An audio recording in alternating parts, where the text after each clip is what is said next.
looking through the request list on Patreon. Um, Here we are. The career of Mike Smith. This was the request. Go ahead and put this in a better spot. Turn a little bit. Like so. So then I have to move further back into the jerseys because that's how much I planned this out. Drafted 161st overall in 2001, Mike Smith was mostly an afterthought in Dallas until he made the roster. And Smith's spot on the roster, he was viewed as a future starter, but they already had Turco, and then they weren't too far from deciding Lehtinen was the answer, or Lehtinen was the answer. Dallas, I never really fully agreed with it. I understood why they did it though. In 07-08, he's playing relatively well for Dallas. 2.46 goals against, 906 save percentage. So for that point in time, it was below league average. And of course, me being a smart ass, I'm like, oh, Dallas doesn't need him. Little did I know Dallas would have goaltending problems of their own not too long after that, right? I mean, Turco was 32, and Marty Turco was great. I liked Turco, and I know Turco was remembered for being poor in the playoffs, but that was on the team. That wasn't on Turco. There were a couple of times where Turco was fantastic, and Dallas just couldn't score a goal. So with that in mind, at the 07-08 deadline, Mike Smith traded with UC Jokinen, Jeff Halpern, and a fourth-round draft pick that got recycled and ended up in Edmonton and didn't become anybody, for Mike Richards and Holmquist. Johan Holmquist. Brad Richards, of course, going from Tampa to Dallas means that there's an expectation on Mike Smith to sort of be the starter, and that's what Tampa was aiming for. And the results with Mike Smith in Tampa were mixed. So I've got some books lined up here, one on top of the other. This is the 09-10. Now, did I have the year before that? Nope. That's the biggest. So 09-10 is after the 08-09 season. And there's something interesting in here I wanted to read to you guys because it shows how much the game's changed. If not for Smith, the Lightning would have been in an even bigger hole last season. Smith almost always gave Tampa Bay a chance to win, and his outspoken leadership style was good in the dressing room and good for the media covering the team. But Smith hasn't played since January 30th, when it was revealed he had been playing for nearly 7 weeks with post-concussion syndrome. Yeah, he played 7 weeks with post-concussion syndrome. So the league's come a long ways from there. Smith said he didn't even tell the team he was suffering from the symptoms that finally became too much to bear. The team and Smith indicated he'd be ready for training camp. Mike Smith's recent passing of 500 games is impressive because he did get injured a lot. We will now look at the following season. So remember, this was after the 08-09 season. He played 41 games, 14 wins, 2.62 goals against, 916 save percentage. Pretty decent numbers. The following season, not as much. Of course, he had the 900 save percentage, 3.09 goals against. Smith has not been able to secure the number one goaltending position since arriving from Dallas at the trade deadline in 2008.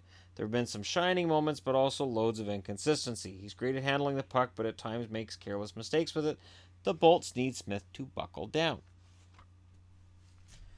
So Smith in Tampa was considered, I don't want to use the word failure, but he wasn't considered to be the guy that they felt was going to be their starter. And eventually, he would sign as a UFA with Phoenix. He would not be retained by the Tampa Bay Lightning at all. But let's take a look at the this is the year before, isn't it? Yeah. This is from the year before. I did put them in the wrong order. Tell you, hockey guy, you're just in your old age. It's just happening. It's just going. All right. This is for the 41 game season. Smith was on his way to single-handedly keeping the Lightning afloat last season when concussion issues sidelined him at the beginning of February. Oh, this is from the same season. He never made it back into the lineup, but should be healthy in 09-10. His 2.62 goals against average and 916 save percentage were outstanding numbers considering Tampa's woes. So again, that was the year before the magazines say, oh, well, he's not good enough. And it really underlines the fact that goalies don't they don't get the credit, but they get a lot of the blame. Okay, this is from the year after. This is from the year he only played 22 games. At 6'4", Smith has great size for a goalie and tremendous puck handling skills. He's shown flashes of brilliance in net, like his relief efforts in the 2011 playoffs. But he struggled mightily in the regular season, causing Tampa Bay to bring in Dwayne Rollison. He can once again display his starter potential in Phoenix, but it can go either way. So he plays 22 games for Tampa. He ended up playing 5 games for Norfolk. He only had 1 win in Norfolk, 1.83 goals against, so in a 924 save percentage, so pretty good numbers in the American League. And at this point, he played 162 games in his career, had a 2.71 and a 906. He's got better career numbers now than he had then. Mike Smith's one of those goalies that shows you can't judge them even when they're in their mid-20s. So when I see people talking about goalies, good or bad, when they're not even in their mid-20s yet, I always sort of, I take it with a grain of salt. Goaltending is as a position it can take years to really nail down. And in Smith's case, it took him a long time. This one is from 13-14, so this is the 12-13 season. So in 11-12, okay, because yeah, this is the year after. 11-12, he takes the Arizona/Phoenix Coyotes, or Phoenix at the time, to the conference final. He has 9 wins in the playoffs. He had 38 wins, 18 losses, 10 overtime losses, 2.21 goals against, and a 930 save percentage in 67 games. So when you look at his 500 games, it's because Arizona leaned on him heavily. 12-13, he played 34 out of 48 games. The big goalie followed up his breakout season with one filled with obstacles. Already with a reputation for getting hurt, Smith suffered 3 different injuries that cost him games. Although he was 2-0-1 in games after he returned, it's hard for goalies to get into the groove right after several games on the sidelines. And that is very, very true. Smith's career has been, well, let's go ahead and pull this one. This one I haven't even looked at. This is a Hockey News annual from the year that he had, well, let's just say it was an off year. And I believe they were Arizona at this point, so I should find them right near the start. Because this is why I have all these magazines, because it gives you a screenshot into a guy's past. Goaltending. And this is after the season that he had where he had 14 wins, 42 losses, 5 overtime losses. There were 13 empty net goals scored against him. 187 goals against in 62 games, 3.16 goals against. Interestingly enough, Devin Dubnyk was 9-5-2 that year with a 916 save percentage for Arizona. And Louis Domingue, 2.73 goals against and a 911 save percentage.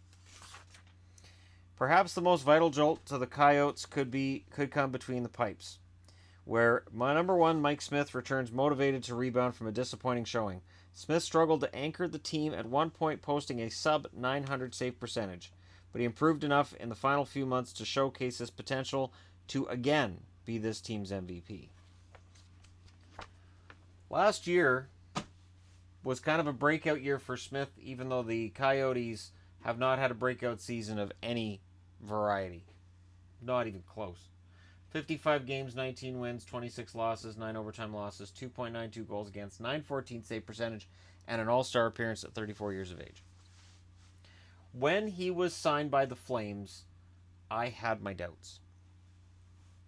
And I'm telling you the truth, I didn't see Smith as an upgrade over Brian Elliott. I just didn't.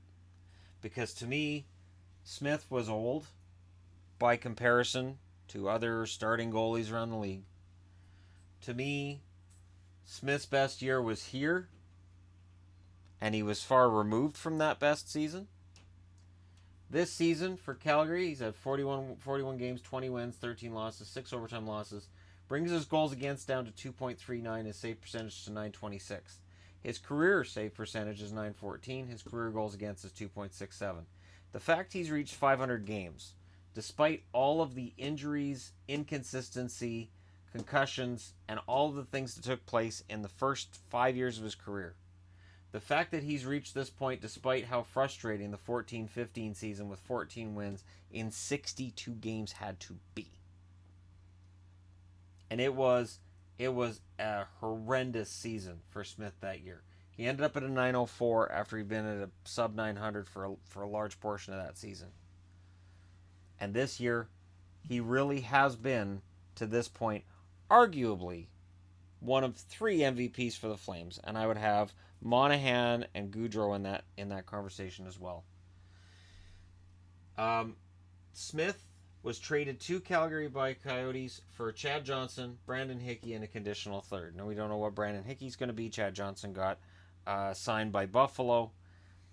But really, the Flames have won this deal, and I realize that Arizona may very well be happy with Antti Raanta, but Ranta's now likely to go as a rental at the deadline. And Arizona's goaltending going forward is a little bit murky. Now, it's fine to trade out a starter when he's 34 years of age, 35 years of age, 36. Right in around that range, you want to trade him, you're probably better off. But the Flames are better off for having him. And he's an underrated goalie. And really, to me, he's almost kind of like a Ron Tugnutt of this generation. Look, in Dallas, he was underrated as a backup, and they moved him. He struggled in Tampa, gets moved to Arizona, has one fantastic season in Phoenix, and then it's kind of muddled results from there. But he's behind a poor team. Pretty poor team. And it's easy to get crappy stats playing behind a bad defense. And his stats aren't that bad. They're below league average, but I don't look at these stats and say, well, he's awful. The 904 is ugly. But outside of the 904, everything is 910 and above. So at the very least, he's average throughout his career. And for him to come out of those first 5 years of his career where he's either been injured or he's been relegated to backup status or questioned as a starter, and to then have the best part of his career after that, 10 years after being drafted, he finally becomes that starter that he was supposed to be when he was traded to Tampa. That starter that, as a Dallas fan, I thought he was going to be before he was traded out of Dallas. The 07-08 Stars, with Mike Ribeiro as leading scorer, and just choke me now, Turco was the guy.